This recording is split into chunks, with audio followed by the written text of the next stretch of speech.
All right. So apparently Kenny Britt is popping champagne in Atlantic City right now. He's making it rain. He's apparently going to sign a new big wealthy contract with the Philadelphia Eagles. You know who else is popping champagne right now? Mr. Frank Gore. Still the record holder of the shortest lived Eagle of all time. Oh, Frank. Remember Frank Gore, Jeremy? Oh, Jeremy Burton is here. I'm Adrian Fedke. Frank Gore. You know, I never wanted him, so I'm glad he didn't want to come here. Well, that was a whirlwind of a day with Mr. Kelly at the helm when Frank Gore was, in Philly one minute, and then we're just gonna go get DeMarco Murray, whatever. This is always an exciting time in the off season. Early March, tampering period's happening, free agency's coming, drafts in a month and a half. It's exciting. There's a lot going on, and tampering period officially started today, so GMs can talk to agents and all that, and deals will start finalizing on Thursday for sure.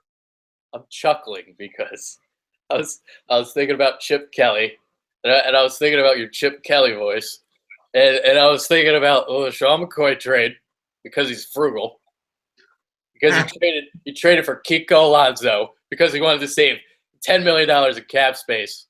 So yeah, Chip. That's what he did. So, and then he signed DeMarco Murray for about the same price. DeMarco Murray, not a scheme fit, becomes the fourth running back on the depth chart. And now, because he was frugal. And now he can't even get a job with in the media. I need a Chip Kelly impression. We need one. You got one in you? Nah, I've been battling cold on and off. I'm good. No Chip today. Sorry. I can't see if you could pull off that frugal line. I can't do it. I'm frugal.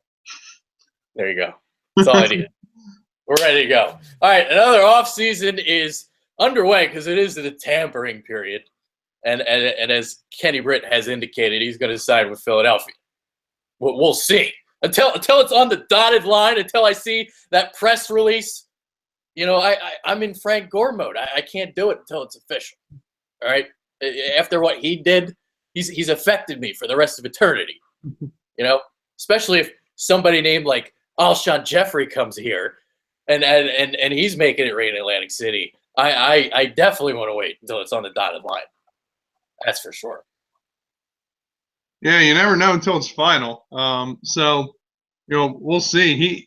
He does make a lot of sense. Mike Groh was his wide receiver coach last year. He had his best season, broke 1,000 yards. I mean, he's saying he wants to obviously you go from one rookie to another, or Jared Goff and whoever, Case Keenum, I think. Like he wants to just get away from them. He wants to play with a superior quarterback, an emerging star in Carson Wentz. Oh yeah, Ginger G's. Obviously, he would move to the East Coast and play with Carson, but he's the mid-level wide receiver that I kind of figured we would go for if we weren't going to make a big splash like Jeffrey or Kenny Stills, Terrell Pryor. So I'm not shocked at all. Yeah, that is the theme here with the Doug Peterson era so far. Bringing in guys, that have ties with players.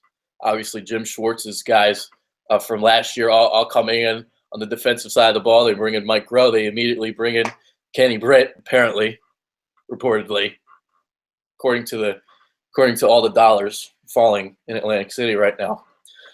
So that's what they're doing, and we'll see what happens. Because Alshon Jeffrey, we'll see. Because Brandon Cooks right now, the Saints want a first-round pick.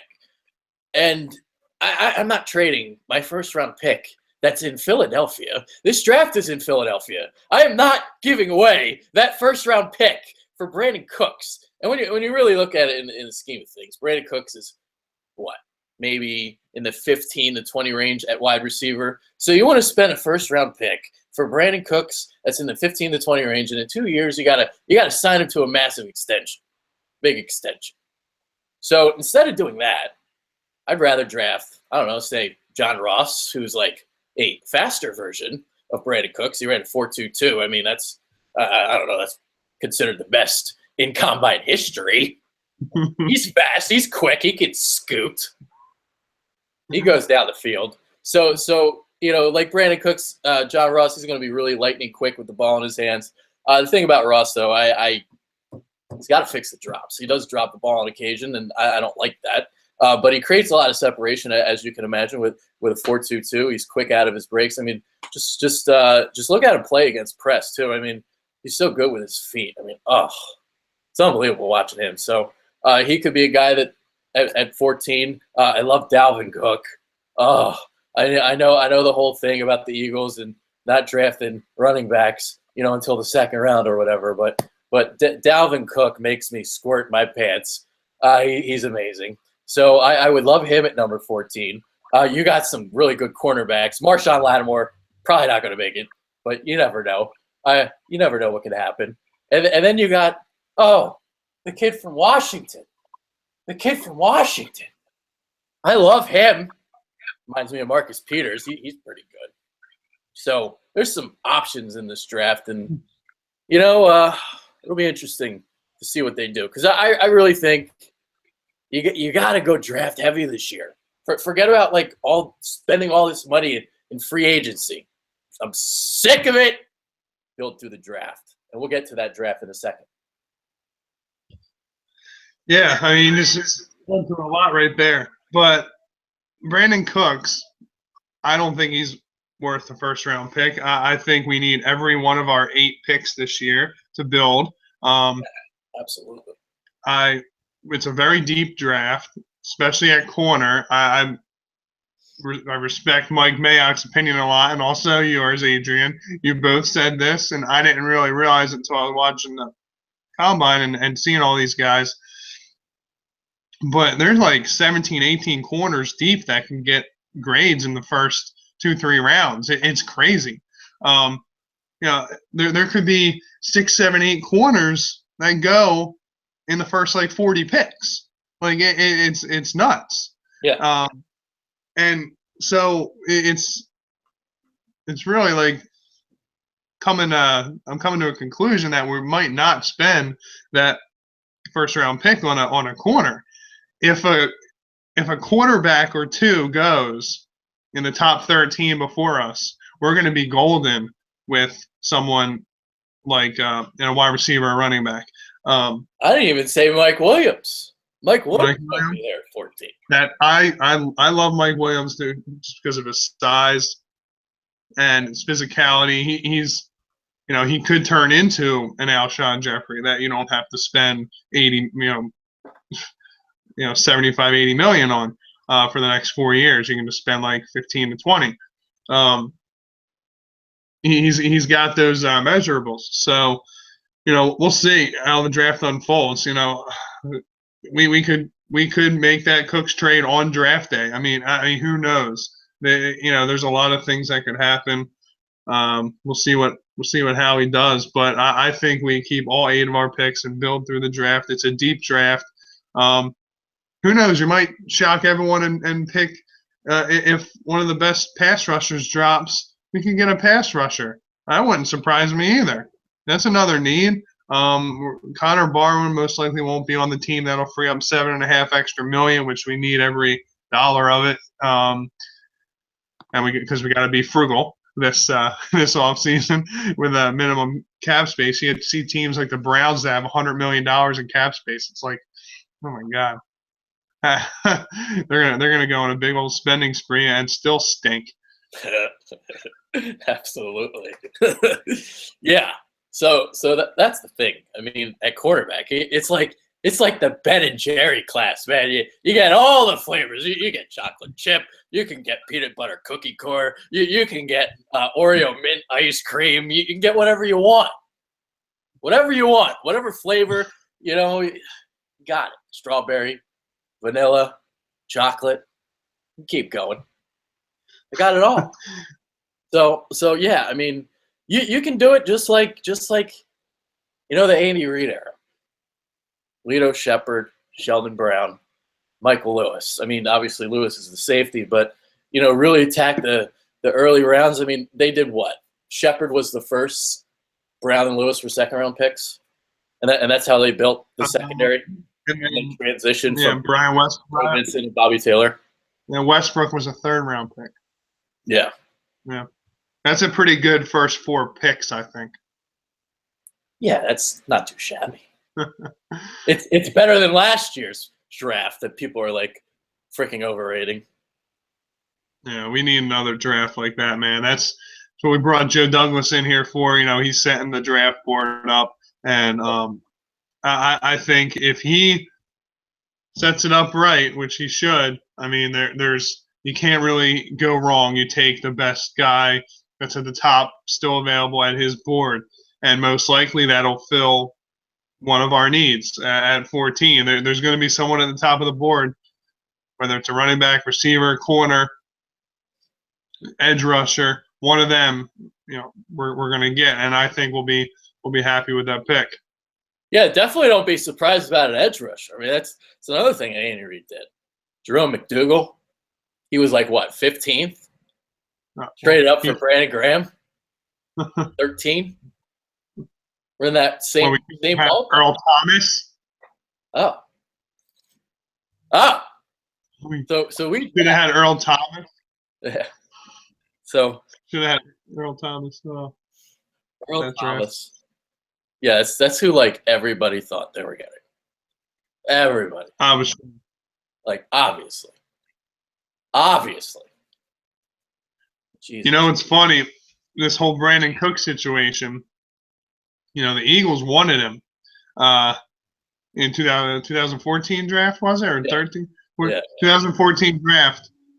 And then the Saints leapfrogged us, and so we traded back to 26, and who did we get? Oh, thanks, Howie. Thanks, Howie. Way to go, pal. Way to go. He is on a first-name basis. His name is Marcus. That's all you need to say. That's all you need to say in Philadelphia. Everybody knows who Marcus is. Marcus. And I'm not talking about Mariota. He's in Tennessee. We used to, remember those times? The Chip Kelly era, the frugal era. We thought Marcus Mariota was coming to Philly. Ha! All right. We're going to mortgage everything. All right. Let's talk. All right. Let's see. Where do you want to go from here? You want to talk free agent cornerbacks? We've talked extensively about wide receivers. We don't really need to talk about wide receivers on the show. We can just skip that subject. So we can talk some free agent cornerbacks. Now, the name atop a lot of people's lists is A.J. Boye. Here's what I got to say about A.J. Boye. Because I knew about A.J. Boye about before anybody. Because like a couple years ago, he was like 4th or 5th on the depth chart. And the two guys from Houston that really caught my eye were A.J. Boye. They had a kid named Andre Howell. And Boye was the kid that, obviously has now risen to prominence. And now he's looking to get a Nnamdi Asomugha like payday. He's kind of it's an Asomugha type of similarity in terms of the rise to prominence, but he's a lot better. Obviously, AJ Boye is a really, really good cornerback, but I don't think he's top 5 good. I don't think he's top 10 good. I think he's a really good cornerback, but I don't think he's like elite. I don't think like whatever a team's going to pay him, I'm not paying him that kind of money. So, because that's a popular name that everybody likes to talk about, and I'm hesitant because I knew about him a long time ago, and I don't think he's like this good. I think he's really good though. So it's a mini Rodney McLeod situation because Rodney McLeod got like, what do you get, like top 10 safety money or top 5, whatever it was, and I thought he got overpaid. Like he's a really good safety, but I think he's overpaid. So that like I think AJ Boye is going to get overpaid, and that's just what it is, and I don't want him. Well, this is what happened. Free agency. That's what it is. It's overpayment. Yeah. That's just Oh how. yeah. That's just how it is. You're supposed to overpay when you're a contender and you need like one final piece of the puzzle. Well, we have like Jesus Christ. You know what we are right now? You know, like a golf course where you got to aerate it. You know, you got all the little holes on the green, and that's what we are. We have All like over. holes everywhere on the green. We need to fertilize that shit. Joe Douglas hopefully gonna add some fertilizer and some sizzle to the draft. So hopefully we can fill up all those holes. Howie with the corniest Rocky celebration of all time at the Scout Combine when we won the 14th overall pick. And don't underestimate the value of that, by the way, because the Colts need a running back. I dealt with Colts fans. They say they need defense, but I'll tell you what, you get Dalvin Cook to match up with the receivers they have. Holy shit. Not that they would be like the Kurt Warner St. Louis Rams, but they would be pretty dynamite. That's for sure. With Andrew Luck at quarterback. So I don't know. They want defense, but like I tried telling them it's deep in depth on defense. Like if Dalvin Cook is there, you'd be a fucking idiot to not take him. But anyway, I just ranted about something that I didn't want to rant about, but where was I? Well, don't forget that Howie Roseman, he exploded it. Fist bump with Doug Peterson, and then he thinks he's like auditioning for like some fraternity. He thinks he's like trying to be so cool. Like what the hell, man? Well, we were talking some free agent corners, and you were talking about Boye. Now, I mean, it scares me to want to go and spend big on free agent corners because of the past, obviously, with Nabdi, Byron Max. And the draft. It's loaded at corner. It's very simple. The draft is loaded in corner, and I think we'll draft at least two, maybe three of them. Yeah. But we can't just throw them out there. You mentioned this pre-show. We need to sign an experienced guy. We will sign a free agent corner or two. I mean, we only have Jalen Mills and coming off an injury, Ron Brooks, obviously. So Jalen Mills is the best quarterback right now. He's our number one guy. That's all we got. That's all we got. So like four guys. We need five guys. A lot of guys. Yeah. So there's a lot of guys that are out there. AJ Boye is obviously one of the top names. Logan Ryan's an interesting name who I don't think will cost as much as Boye. And he's, played under Bill Belichick. I'll take any guy that's played under Belichick. I like him. He seemed to rise up. Who else do you like? Yeah, I mean, like Stephon Gilmore's another popular name because of the Jim Schwartz connection. Gilmore's interesting because he's coming off a down year. And I always like signing free agents that come off down years because you can get them a little bit cheaper. And if you hit on them, then boom, And I like him a little bit, but I feel like he's going to get too much money for what I want out of free agency at cornerback because I want to draft cornerbacks. Now, obviously, if you draft a bunch of cornerbacks, you are going to need some veterans. And I know Howie Roseman talked about not wanting Band-Aids, but you're going to need some Band-Aids to transition into those, rookie cornerbacks that you're going to draft for next year. So you might need a guy for like a year. And that's where you get like, maybe deeper on the list. And the guy that stands out is like a guy like Drake or Patrick or something for the Bengals. Another guy, maybe if you can get him on like an incentive-based deal because he's very injury-prone is Prince Amukamara because when he's healthy, he's really good, but he's just always hurt. So if he came with like the right price tag, let's say like, I don't know how much money he would get, but like I'm not overpaying for him, but like if he gets lower than he's supposed to get, I put him on an incentive-based deal. So those are just two guys, but you can even keep going back down this list because there's Sam Shields is a guy. He's 29. He's pretty good. He's like deeper down the list. I'm looking at guys that can like start for a year or two, guys that are better than Leotis McKelvin, but guys that aren't going to cost that much more than Leotis McKelvin. You know what I mean? Yeah. Well, to get an idea of how much corners cost nowadays, the highest paid corner. Well, you just got the franchise tag, but Tremaine Johnson with the Rams just got a $16.7 million franchise tag. But behind him, you got Josh Norman, Patrick Peterson, all those guys, 14, 15 million average salary per year. I mean, is that what AJ Boye is going to demand? Because, I mean, obviously, I don't – hell no. Where's for the that. guy like 5 at? What's that? I'm trying to think. Hold on.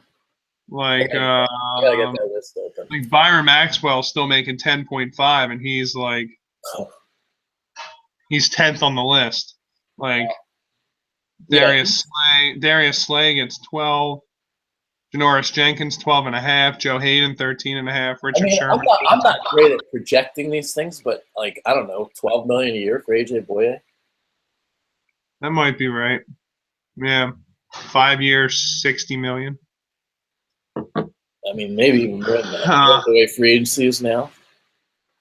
So someone like Dre Kirkpatrick, Logan Ryan, maybe if we sign both of them guys, we can probably get 2 for the price of 1. Instead of getting Boye, we can get both of them for maybe instead of $12 million a year, maybe $6 million each a year. You know what I mean?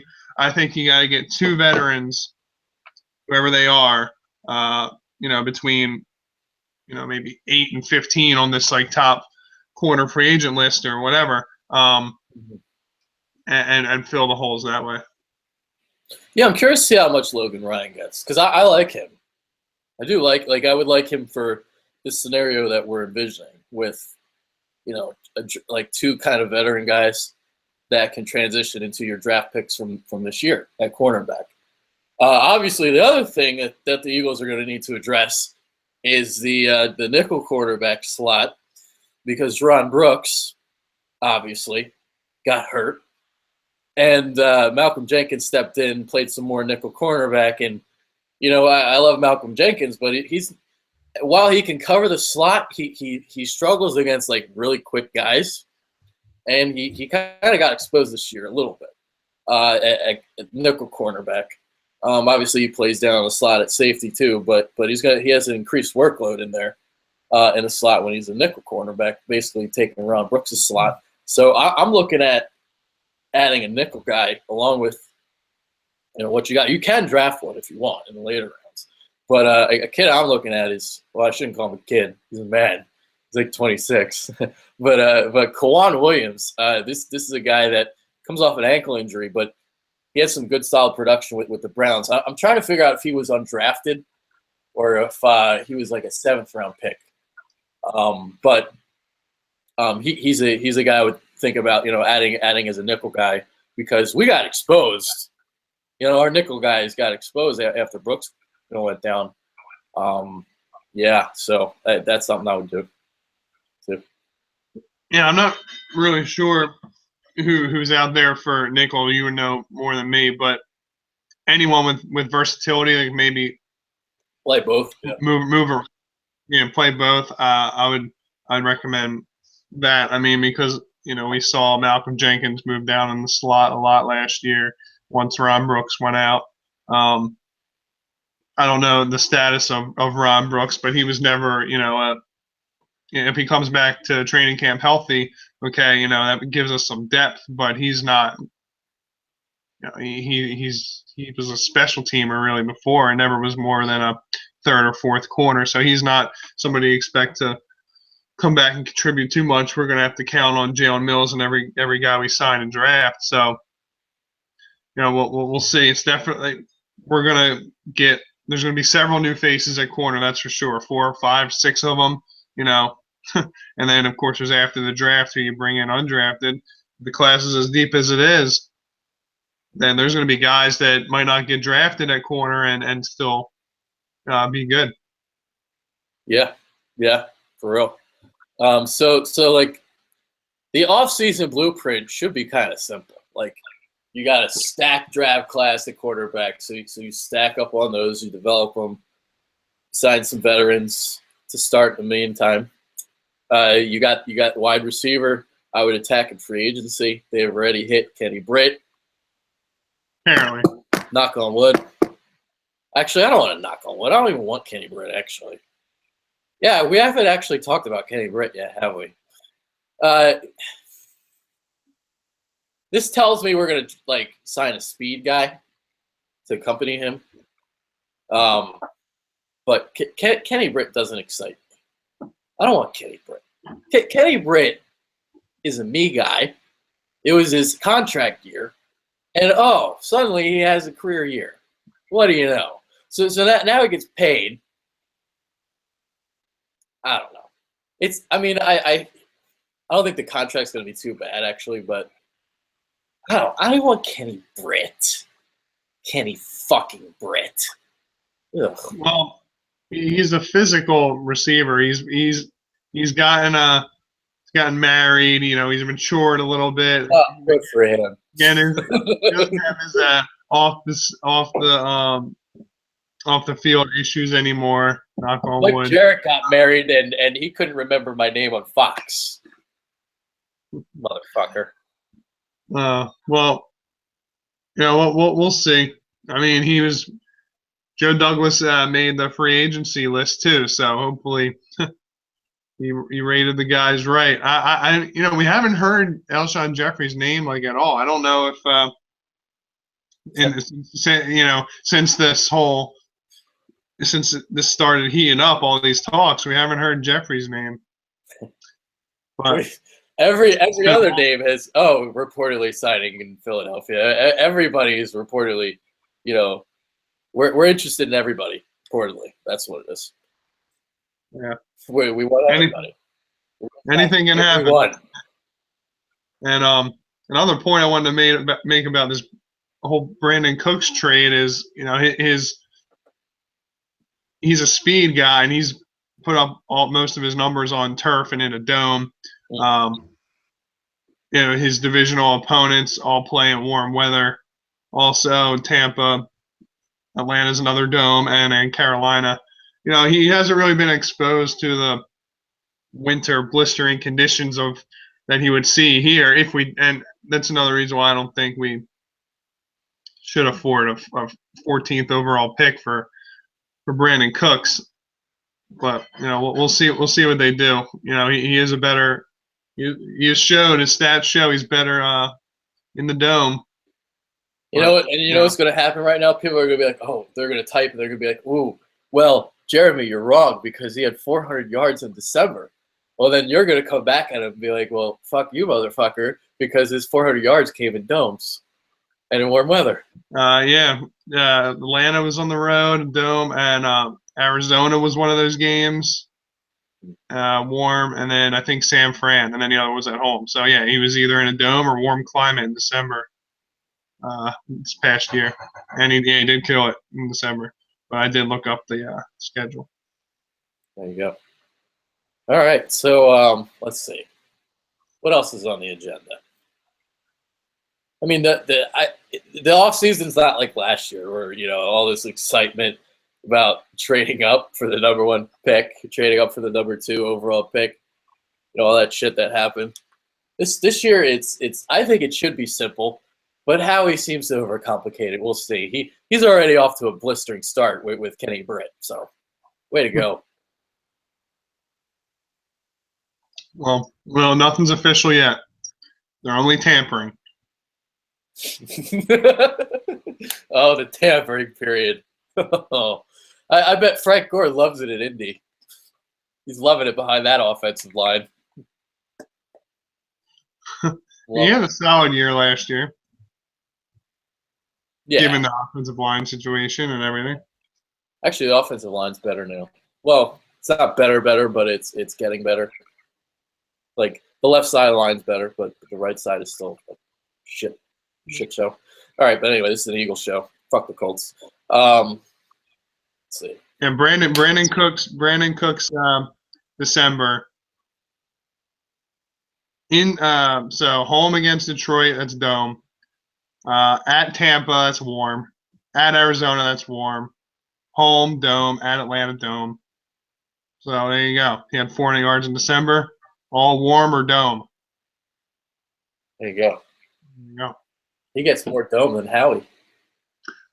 Yes, he does. All right. Here's a point I'll make. Here's a point I make, because I hate, like, here's how the draft works. You kind of draft like the best available player, and I hate like getting into these arguments with people that are like, well, they have it all like strategically mapped out. They have the whole draft mapped out. They're like, all right, cornerback in the first round, then we go wide receiver, then we go wide receiver, then we go cornerback, then we go safety, then we go this, then we go that, then we go this. No, you draft the best player available. You know, like that's what you do. You don't just draft cornerback in the first round. Well, like what if like the top 3 go and Dalvin Cook is still on the board? You're going to pass on Dalvin Cook because you want a cornerback? Get the fuck out of here. So like I hate when people make that point. Like we gotta go here because this is what we need. We're not playing for a Super Bowl, guys. We have a lot of holes to fill. A lot of them. So there you go. That's the point. No, you're absolutely right. I mean, more holes to fill. Things change. Yeah, things change on a dime on draft day. Someone could, there's trades. Teams will shock you, and then someone will be there you didn't think was going to be there. I mean, you'll get your player taken right before you, and then you're saying, "Oh, do I trade back now?" No, you stay put. Take the best available player, unless you gain an extra. Unless it's really in your best interest and you project. But then you're guessing if you trade back and project, there's still a lot of depth here. We're good. We'll get a guy when we were trading back 7 picks. And then there goes on a run of corners, and then you don't even have the corner you wanted. I mean, there's a lot of variables to the draft. It's unpredictable. So it's unpredictable to back up your point. Yeah, you can't literally go, I'm getting a corner, then receiver, then running back. No, we can go corner first 3 rounds. Yeah, it all depends. Exactly. Who knows? Whatever it is, we'll come out of this draft a better team.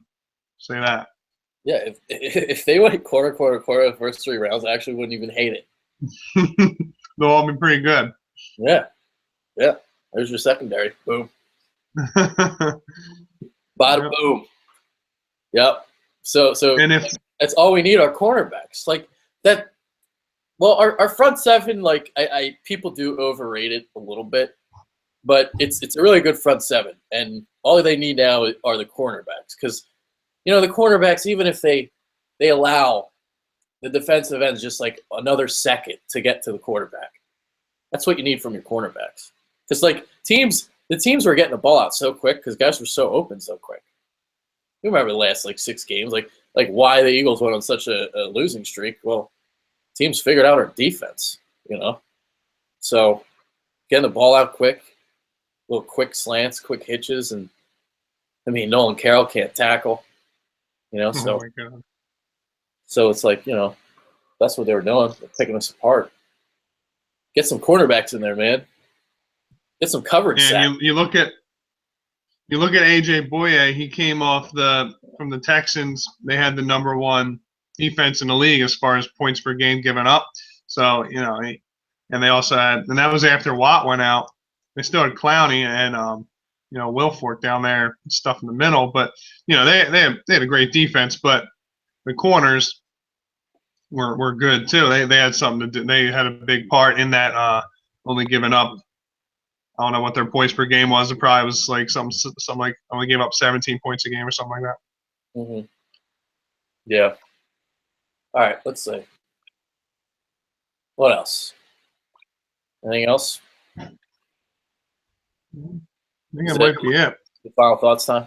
Yeah, we didn't need to make this show that long. I mean, we've talked extensively about wide receivers, so We made this like our cornerback show, basically. We called it a free agency preview, but more like cornerbacks preview. But you know, so I got all right. I'll plug some shit.